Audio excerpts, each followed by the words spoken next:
This is the plaintiff, Terry Brown. She says she hired the defendant to restain her hardwood floors, and the man did such a horrible job it was declared a disaster by another floor guy. Bottom line, the defendant doesn't know what he's doing.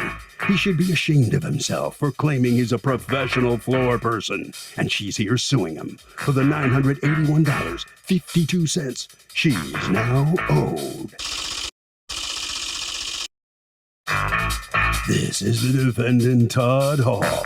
He says he should never have taken this job because the plaintiff's boyfriend is a hostile person who ended up threatening him, and he was like, "See you later," because he doesn't work like that. Oh, or a refund when he was 95% done with the job? Ha! He's accused of staining a relationship. The defendant has filed a countersuit for $1,130 for the balance owed on the job. All parties, please raise your right hands. Welcome back to the People's Court. Next case on the docket. The plaintiff says she made a huge mistake hiring the defendant to restain her floors because the guy's a hack and didn't know what he was doing. But the defendant says he never should have taken the job in the first place because the plaintiff is a hostile woman who threatened him. It's the case of from stain to disdain. Thank you, Douglas. You're welcome. Okay, Ms. Brown, you're suing Mr. Hall for the return of your security deposit plus damages that he, according to you, he did to your floors when you'd hired him to sand, stain, and refinish, I guess, entirely your floors.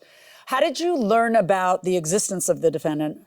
A friend of mine is friends with him, and she said he did a great job for her floors. Had you actually seen her floors? Pictures of them. And they looked good? They did. Okay. So you hire him, and what happens? You agree on a price of what? It was $1,800. Okay. Roughly. $1,770. And what happens? So he did show up on time to collect the $800. And he was supposed to start the job on Wednesday. He didn't show up, and he didn't call or text. And so my boyfriend had to leave, and so my neighbor was keeping an eye on the house to let him in. And she texted me and said he's not here. So at 1 o'clock, I had texted him and asked him where he was. And he said he was missing a part, or a part broke with his machine, and that he had found the part and that he would be right over. Okay. Did he come over that day? He did at 2 o'clock. Okay. All right. And then how many days did he take working on it? So, he worked Wednesday, Thursday, and Friday. All right. And according to you, he was late every day? Every day. And by late, we're not talking about 1 hour or 2 hours. We're talking about no phone call, no warning, and late. Correct. All right. And then what happens on day 3? On Friday, he had done some staining, and he was leaving for lunch. And I said, "How's it going?" And he said he had done one of the bedrooms, and he said, "I spilt something." I said, "No one spilt anything. I don't know what I thought he was joking." Hey, wait, he told you that you had spilled something? Correct. Okay. Or that somebody spilled something. Okay. I said, "Nobody's been up there." Okay. And so he left for lunch, and I went upstairs to see what he was talking about. And that's one of the pictures that you have, and it is spotty. So we came back. I said, "Nobody spilt anything anywhere. I don't have any idea what you're talking about. There's no way anybody was up there." And he said he had to fix that. So I guess sand it. Okay. So on Friday I had texted him and said, and because I could only see the stairs and I couldn't go up the stairs, I said, "What am I looking at here? These are the stairs?" Yes, correct. I said, "This looks like a disaster. They're all blotchy, and you didn't even finish with the stain, under the stair tread." And he said that he thought that they came out really nice, and that he would be there tomorrow just to fix a couple of the stairs. So I couldn't see all of it because the stain was still wet until the next morning. So on Saturday morning, I went up the stairs and then saw all the stain where it wasn't sanded properly. There were swirl marks. The stain was dark on the perimeter of the floors and spotty. and there were screws still in the floors that we had discussed that he was going to take out. And so he said he would come there on Saturday morning and address the couple of stairs. And so when he came, and he didn't show up until 2:00 on Saturday, and he proceeded to give me a very hard time, and he was with his coworker. He was telling me that, I said, Todd, you need to take a look at these floors. You know, they look terrible. I mean, the stairs were terrible. And then when I finally got to go upstairs, it looked awful. And he said to me that he thought it turned out really nice, and that you never know how old floors are going to take the stain. And I said, does it have anything to do with the fact that possibly you didn't sand them properly, and so it didn't take the stain properly? They look terrible. That's not. And what did he say? He said he thought that they looked good, and he said all I have to do is polyurethane them. I said, you can't polyurethane until they're fixed. Okay, let me hear from you, Mr. Hall. Let me hear from you. I didn't tell her they looked perfect. I actually pointed the spots out in the hallway that when you're using a dark stain, you can't see sanding marks sometimes until after you put the stain down. So therefore, it requires touch-up. And I explained that to her.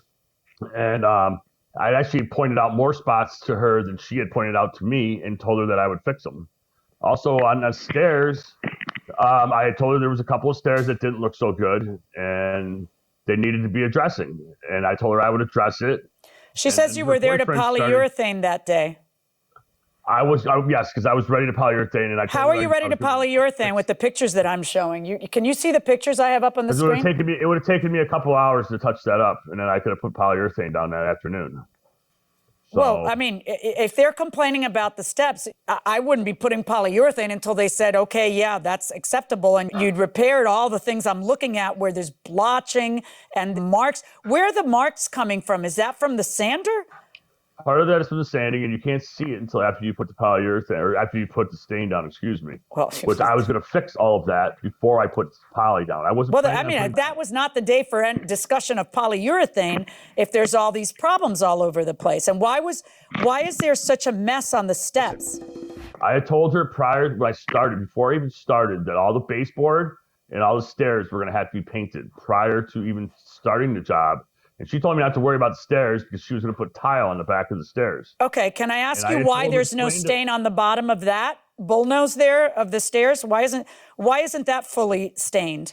Obviously, there was a piece of molding that was underneath there that came off. That's not true, because I see. No, stop. That is not true. Okay, because there's splotches of stain. There's just not care to stain it underneath. And plus, this other molding goes all the way to that wood. So there was no molding there. So that's not obviously anything. And especially when I'm looking at a couple of pictures, there's another picture where the same thing was going on, where it was just carelessly done. I didn't tell her I was done. Well, she didn't give me a chance to fix it, first of all. That's the rub, okay? Because you're supposed to have a chance to fix it. Now, according to you, he said, this is as good as it's going to get. Right? Ms. Brown? Yes, you did. Ms. Brown, tell me how the conversation went on the day that you say he was there to polyurethane. Tell me exactly how the conversation went. So I met him outside because I said, Todd, what's going on? And he said he's going to polyurethane. And he started, he just was being very unkind to me. And my neighbor was sitting out on her lawn and could hear this conversation. How was he unkind? He was like, you're being ridiculous. They turned out really nice, and you're being so picky. And I said, let's go in the house. Let's look at it. I want you to look at me and tell me that you truly believe that you did a really good job. I want to see your face looking at the floors and telling me that you honestly believe you did a professional job here and that you're proud of it. And what did he do? He said, these are old floors, and you don't know how they're going to take the stain. Did you say that to her, Mr. Hall? I did. They are. When you have older floors and you sand them, you don't know how it's going to take the stain. Okay, well, but I guess we do know how it's going to take the stain, because you have had the floors done, right, Ms. Brown? Yes. You've had them done by a different professional, And Correct. you actually have pictures to show how this floor that he says can't get better than this actually could get better than this, I didn't correct? tell her it could get better than that. I told her I was going to fix the spots. I never said it was going to get better than that. I've never said that, first of all, that's the best it's going to get. Okay.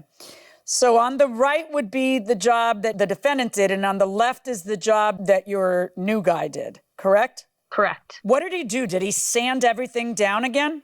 Yes, he had to. Which I offered. Okay, to do. no, I but said I would Mr. Hall, resand the Mr. Hall, hallway. there's no question pending for you. Ms. Brown, what did the other guy do? Sand everything down again and restain? Sand everything and restained. Yes, sanded everything down. It took them 5 crew to do this, and they worked from 8:30 in the morning until 5 o'clock. And how many days did it take them to do that? 3 complete days to. Okay. So, Mr. Hall, when did you offer to redo 3 complete days? Because you told me you were ready to polyurethane because it would have taken nothing to correct the stains, but she just didn't give you a chance to. When did you offer to sand everything again and restain everything again? I offered to resand the hallway needed to be resanded. The other bedrooms, there was nothing wrong with the other bedrooms. What was wrong with the other bedrooms, I had to fix the spots where, if you look at those pictures, you can see there's wallpaper or paneling, something taking off the walls. They were upstairs working after there was raw wood. So I had to go back and fix spots. You don't see a difference between your job and the other person's job?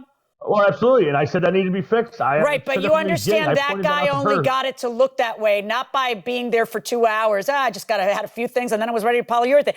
No, that guy did it by stripping everything over and redoing your job. I mean, these are side-by-side comparisons of the job, of the same wood. And according to the new guy who did this, the previous service was not performed correctly. The previous technician was ill-equipped or improperly trained. The floor had severe machine marks and swirl marks left behind by the edge sander, drum marks left behind by the belt sander, as well as uneven stain.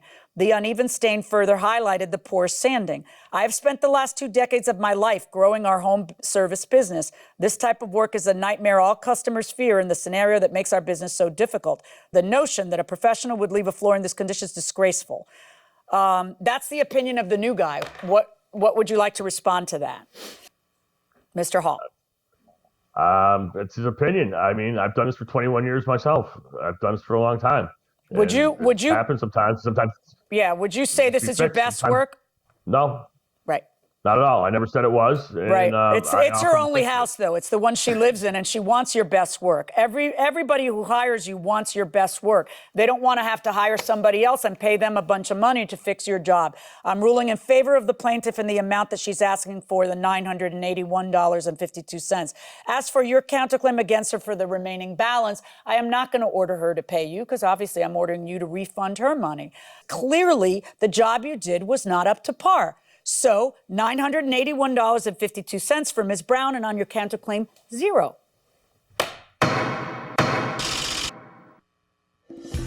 Plaintiff prevails, she's going to get what she was seeking, $981 from the defendant. Mr. Hall, let me ask you, what are you thinking about what the judge just had to say? She didn't give me a chance to fix it. It wasn't, obviously, it's from the pictures, it wasn't my best work, but she didn't give me a chance to fix it. So, well, you know, it is what it is now. All right. He doesn't have much to say about that. Ms. Brown, how are you feeling now? You, number one, you satisfied with the floor job you have now? That they're okay? Love the floor job they did a wonderful job. Yes. Very good. Obviously, they look pretty good. The pictures were very self-evident. Yes. Yeah, he really did not do a good job at all. No, and you're going to get the $981 you're seeking. Thank you. So good for you. All right, Harvey? So, Doug, look, we have talked about this before. There are 2 ways to go in a case like this. One, you could bring in experts. Judge could look at documents and say, okay, I hear the experts. I realize the floors could have been done a certain way. They weren't done that way, so the plaintiff wins. That's one way. There's a better way, and the better way is simple, and we've talked about it before. You bring in pictures. You bring in video. You show the areas where the job was done poorly. There is nothing like visualizing it for the judge, because an expert witness, especially if it's just a piece of paper, that is kind of hollow, can't be cross-examined. The picture brings the problems to life, and that's how plaintiffs win their cases. And when they don't bring them, that's how they lose them. The guy who sits near me in our office smells like BO. I complained to my boss about it, but he says he can't do anything. And my coworker claims it's a medical condition that makes him smell. Can I sue? Can you sue who? Like, who do you want to sue over BO? Well, I'm assuming, let's say, suing the company for a hostile work environment. Oh my goodness. A work environment that. Look, I'd be looking for another job. Right. I don't think I would want to work that way, but. Right. I don't. It sounds like she's actually had a discussion with her coworker. Yeah. That's got to be uncomfortable. That had to be an uncomfortable discussion. Right. And it's on the one hand, everybody's entitled to a safe work environment that's not so uncomfortable that you can't stand it. On the other hand, the ADA does protect certain medical conditions. There's like a half a dozen different medical conditions that can cause certain types of body odors or drugs that. Are there really? Yeah, or drugs that you have to take. Yeah, but can't you do something about it? I'm not sure. What if you have a rule that says you have to have a fragrance-free workplace? Because some places do that, and these HR departments are all over this stuff. They know about this stuff and they know how to kind of protect themselves. I've never heard of a fragrance-free. I don't doubt you. I just have never heard of a fragrance-free workplace. Okay. Well, I guess what I get from this is, if it were you just wouldn't raise a stink about it. God, how long were you waiting to say that? Just for a minute. So I guess the ultimate question is, can you sue? This is America. You can sue anybody for anything, but no, I wouldn't. I would just find another place to sit. Find another place or find another job, but maybe not at the pickled egg factory. Maybe someplace else, right?